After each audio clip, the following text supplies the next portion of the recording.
Hello and welcome to Big Bang with me, Pratibha. After all the protests over the rape of a 6-year-old in Vibgyor High, the school was scheduled to reopen on Monday.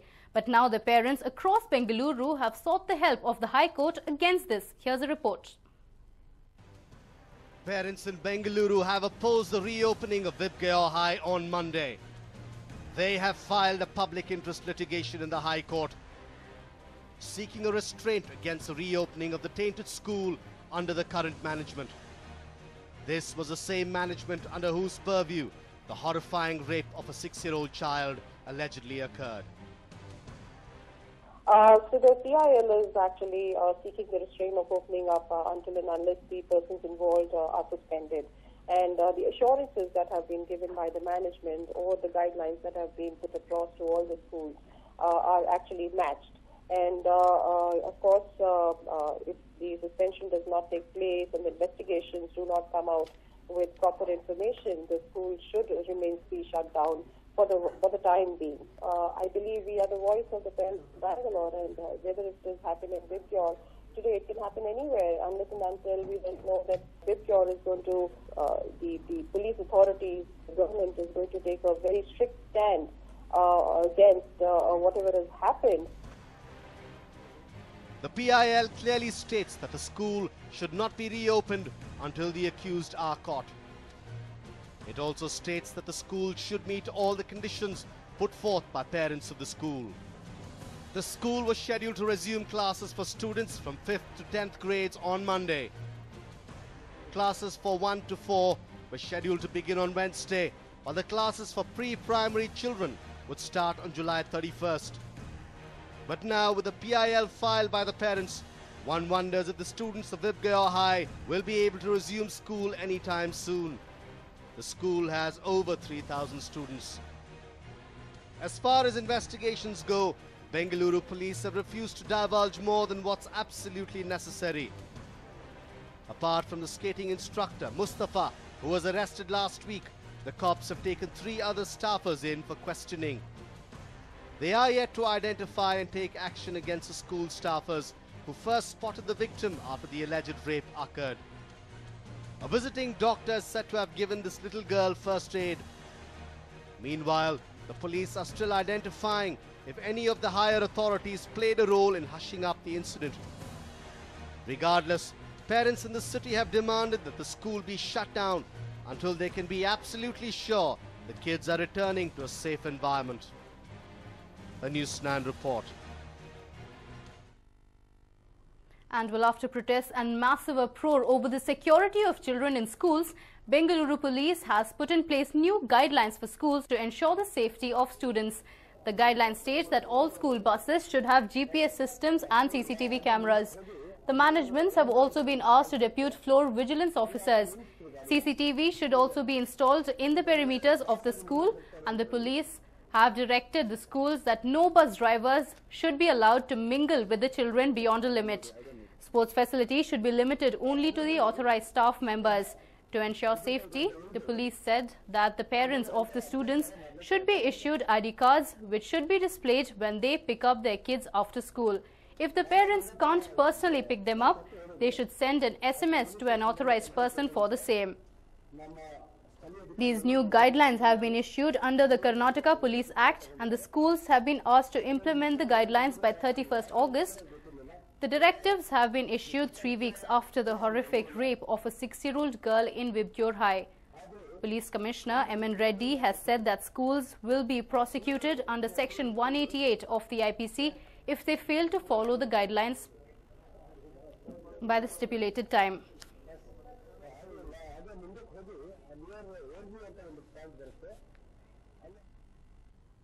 The issue surrounding Vibgyor High has highlighted just how little support women and children get from the Bengaluru police. Today, they took to the streets, raising their voice and demanding action.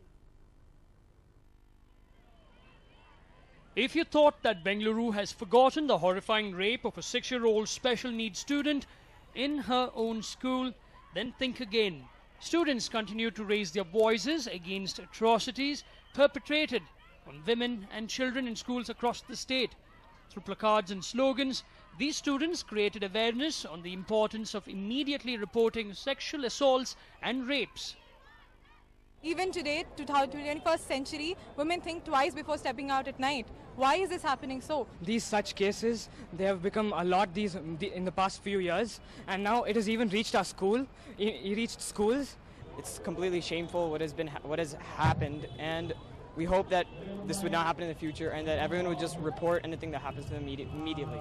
We don't want this to happen, so we're just making everybody aware of it. These little kids here sending out strong messages, their placards, all the placards they're holding out really send out some strong messages to everyone who are looking at this protest and everyone who's watching as well. These kids want their city to be safer, they want their schools to be safer. I hope the government is listening to this. But they were not alone. Hundreds of girls took to the streets yet again, calling it a black day. The students were from Bishop Cotton Girls College. From placards which asked for the protection of innocence in little children to the ones which asked for rapists to be hung, the girls wanted to be heard with every step of their march.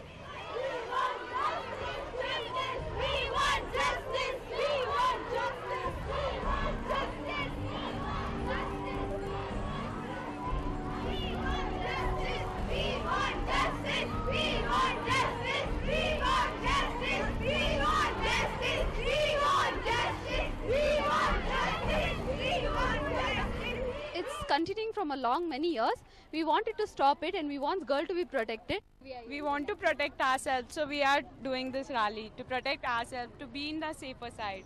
Do you feel safe when you walk on the streets? No, not at all. No, yeah. So when you come here to college, you walk with fear? Yeah.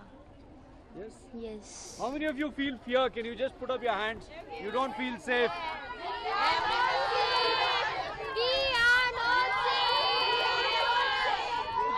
You can see that. You can see that response. We want justice. We want justice. We want justice. We want justice. The message was loud and clear. The girls did not feel safe walking on the streets of Bengaluru after dark.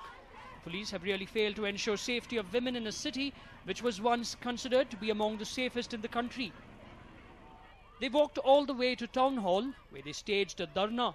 These girls urged society to raise its voice against atrocities perpetrated on women and also sent a clear message to Bengaluru police and the lackadaisical government as well. So we cannot come out after 8:30 or 9 o'clock evening. So we need that safety from our police. If the government doesn't take action, then we girls can take action. It's the time for government to wake up. This is high time now. While the colour black is usually used to signify death or darkness, here it was used to symbolize the loss of humanity. Black means darkness. We are in darkness. Black is the color of shame. It's a shame on a humanity. It's totally a shame on humanity which we feel. That's why we are protesting. We all are wearing black so that everyone realizes it's an ultimate shame on humanity which is happening. Yesterday was Delhi, today is Bangalore. This is not the correct way we do. We want justice. We want justice. The horrifying incident at Vibgyor High has set off a fire in Bengalurians and looks like it is not going to die down anytime soon. At least not until we start seeing better security measures to keep women and children safe. With Deepak Bopana, Bansi Kalapa for News9.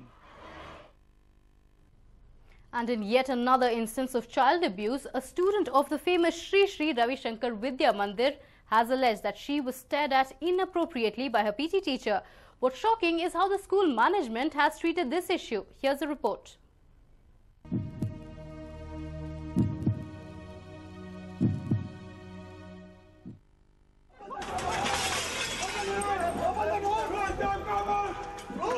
The Vibgyor rape case is still fresh in our minds.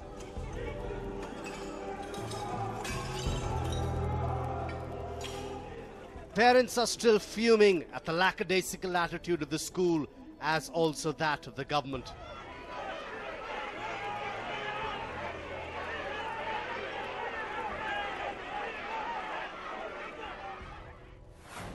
And now, here is yet another shocker. And this happens to be a school run by a man who is supposed to be a spiritual guru for millions of people, not just in India, but across the globe. Yes, close on the heels of the Vibgyor rape incident, which shook the collective conscience of the country and sparked massive protests and outrage across the length and breadth of India, here is something that you can't stomach. The rape of the 6-year-old girl at Vibgyor High shook the entire nation, and most importantly, this incident should have taught all the institutions and all the school managements across the country a very good lesson. But here at Sri Sri Ravi Shankar Vidya Mandir, once again, a girl has been made a victim of a sexual gesture where a PT teacher named Arif allegedly used to look at her in an inappropriate manner, making her really uncomfortable. But the school, instead of following instructions of the BEO to actually lodge a complaint immediately to them, or the police have failed to do so, the only action that they have taken as of now is send him on a long leave. Now, will this incident again turn out to be an incident where, just like Vibgyor High, Mustafa, the person accused there, was in another school? He was removed from the school for misconduct and misbehavior. He went on to join Vibgyor High. So the big question that we ask, are they encouraging another Vibgyor incident?